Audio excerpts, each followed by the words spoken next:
नमस्कार दोस्तों, आज अपन देखते हैं आर्टिकल कोप 29 पर। ये दो आर्टिकल हैं।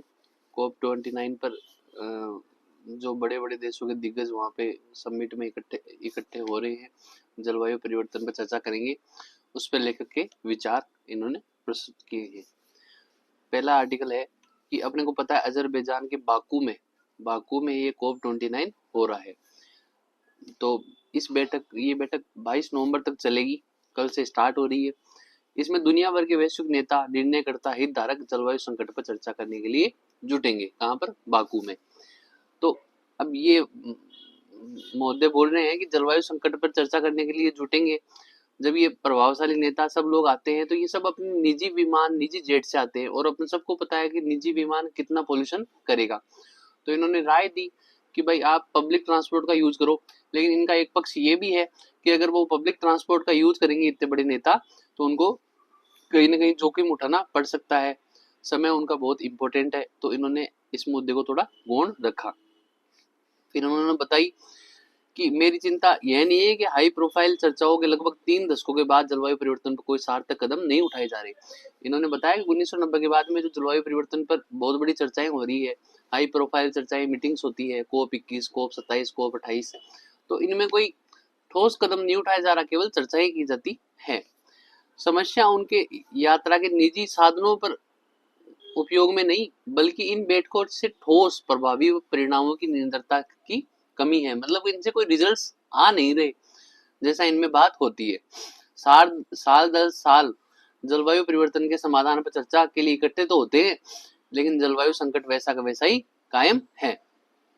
इन्होंने बताया लगभग 3 दशकों की बैठक, संवादों व प्रतिज्ञाओं के बाद, प्रतिज्ञा अलग अलग देशों ने अपने अपने प्रतिज्ञाएं की थी, हम इतना कम कर देंगे, इतना कम कर देंगे, के बाद ग्लोबल तापमान में वृद्धि जारी है और हम लगातार गंभीर प्राकृतिक आपदाएं देख रहे हैं। भाई ग्लोबल तापमान में वृद्धि तो अपने को महसूस हो नहीं रही है, लेकिन आपदाएं अपने को कहीं ना कहीं पता चलती है, जैसे हीट वेव्स, भीषण बाढ़, जंगल में लगने वाली आग इत्यादि। जलवायु परिवर्तन की रोकथाम में प्रगति की कमी से पता चलता है कि सीओपी सम्मेलनों के इरादे भले ही नेक हो, लेकिन चर्चाएं बदलाव लाने के लिए अपर्याप्त रही है। भाई वो उनके इरादे तो नेक है, लेकिन वो रिजल्ट नहीं आ पा रहे, इसलिए चर्चाएं अपर्याप्त है, जिसकी हमें सख्त जरूरत है। अब सिर्फ संवादों से काम नहीं चलने वाला, मतलब कागजी कार्रवाई से कोई काम नहीं चलने वाला, उसको इम्प्लीमेंटेशन करना जरूरी है। किसी एक देश को आगे बढ़ना होगा बहुत अच्छी तरीके से। ठोस उपायों का अब समय आ गया है, वास्तविक ग्लोबल वार्मिंग की रोकथाम में मदद करे। नेताओं को समझना चाहिए कि जलवायु परिवर्तन को सिर्फ अधिक तकनीकी विकास, नीतियां बनाना या अधिक विकास करने जैसे सतही समाधानों के जरिए हल नहीं किया जा सकता। सही समाधान पृथ्वी की क्षमता के अनुसार प्रगति के मॉडल को बनाना है कि भाई पृथ्वी का क्या एरिया सीमित है, संसाधन सीमित है, और अपने को भी एक मॉडल बनाना पड़ेगा, उस मॉडल के ऊपर काम करना पड़ेगा। मॉडल में प्रकृति की सीमाओं का सम्मान अति आवश्यक है। स्थायी भविष्य बनाने के लिए उत्पादन और जरूरतों को सीमांत करने और उत्पाद का स्थानीय बनाने को प्राथमिकता देनी आवश्यक है। मतलब सतत विकास होना चाहिए। कुल मिला के बात ये है। फिर इनमें कहा गया है कि COP29 सम्मेलन को सफल बनाने के लिए महत्वाकांक्षी लक्ष्यों को क्रियान्वित करने के ऊपर जोर देना चाहिए। COP29 वह क्षण होना चाहिए जब दुनिया सही दिशा में कार्रवाई की जाए, जिसका मतलब खपत को सीमित करना, विशेष रूप से कार्बन आधारित ऊर्जा की चुनौती और कार्बन को कम करना, कार्बन उत्सर्जन को कम करना, ताकि जीवन बच पाए, पारिस्थितिक तंत्र की रक्षा हो सके। तो ये इस आर्टिकल में इन्होंने कहा है। दूसरा आर्टिकल थोड़ा व्यापक है। इसमें बता रखा है कि पिछले वर्ष प्राकृतिक आपदाओं के कारण लोगों में कम से कम 12,000 व्यक्तियों की मृत्यु हुई, जो उससे पिछले वर्ष की तुलना में 1/3 ज्यादा थी। मतलब प्राकृतिक आपदाएं बढ़ रही है, उस कारण कहीं ना कहीं जान माल की हानि होती है। बढ़ते तापमान और बढ़ती प्राकृतिक त्रासदियों के बीच जलवायु परिवर्तन पर चिंता भी बढ़ जाती है। इसलिए बाकू में COP29 का सम्मेलन हो रहा है। उसमें बड़ी बड़ी बातें, बड़े बड़े महत्वाकांक्षी इरादे, वादे किए जाएंगे। COP दिशाहीन तो है ही है। पर्यावरण कार्यकर्ता पहले से ही मानते हैं कि भाई रिजल्ट उनका आ रहा नहीं है, इसलिए दिशाहीन कार्य कर रहे हैं। पता नहीं किस दिशा में कार्य कर रहे हैं। इसका सफर अंत तक, इसका जो रिजल्ट है वो अपने को दूर दूर तक दिखाई नहीं दे रहा। कमोबेश सब और अस्तित्व बचाने का संघर्ष जारी है। जलवायु में परिवर्तन का सबसे बड़ा कारक क्या कारक है? जीवाश्म ईंधन, पेट्रोल, डीजल, कोयला, ये सबसे बड़ा कारक है। इसके इस्तेमाल ऊर्जा उत्पादन के प्रमुख स्रोतों पर जारी है। यही हाल रहा तो इस सदी के आने तक लगभग 2.5 से 3 डिग्री सेल्सियस टेम्परेचर बढ़ जाएगा। जो अपन मान रहे हैं ना इस सदी के आने तक अपन 1.5 डिग्री तक सीमित कर देंगे, उसका ये तो दुगुना है। तो इससे क्या होगा? तापमान में वृद्धि तो रहेगी, आर्थिक, भौगोलिक व सामाजिक हानि भी उठानी पड़ेगी, जैव विविधता पर विषम प्रभाव पड़ेंगे। फिर बताया है कि आपदाओं से सभी वाकिफ है।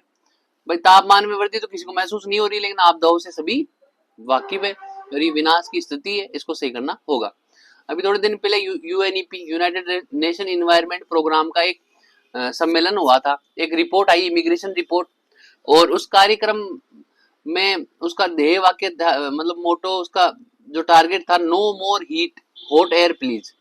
मतलब ये जो हॉट एयर आ रही है ना, जो लू चल रही है, तो इन्वायरमेंट गर्म हो रहा है, तो इसको no more hot air please उसका शीर्षक था।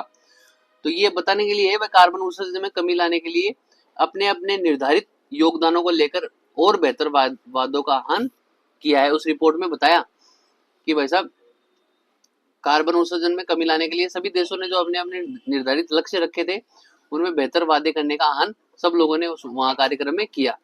इसके अनुसार यदि तापमान लक्ष्य 1.5 डिग्री अपने को हासिल करना है इस सदी के अंत तक, 21वीं सदी के अंत तक 1.5 डिग्री हासिल करना है, तो उत्सर्जन में 2030 तक 42% व 2035 तक कार्बन उत्सर्जन को 57% तक कम करना है, जो कि बहुत हार्ड काम है। और ये तभी संभव है जब समस्त राष्ट्र अपनी ऊर्जा उत्पादन के लिए सूर्य या पवन का इस्तेमाल करे, मतलब सौर ऊर्जा या पवन ऊर्जा का, मतलब नवीनीकरणीय ऊर्जा का इस्तेमाल करे। निर्माण, परिवहन व उद्योगों को भी पर्यावरण सम्मत बनाने के लिए नितांत आवश्यक है बायोडिग्रेडेबल चीजों का उपयोग करें। इस बाबत राष्ट्रीय और स्थानीय स्तर पर नीतिगत परिवर्तन के साथ आमजन को भी उपभोक्तावादी संस्कृति, जो लग्जरियस लाइफस्टाइल है, उससे ऊपर उठकर पर्यावरण, सतत विकास, इंक्लूसिवनेस, समेकित विकास, इन सब पर ध्यान देना चाहिए।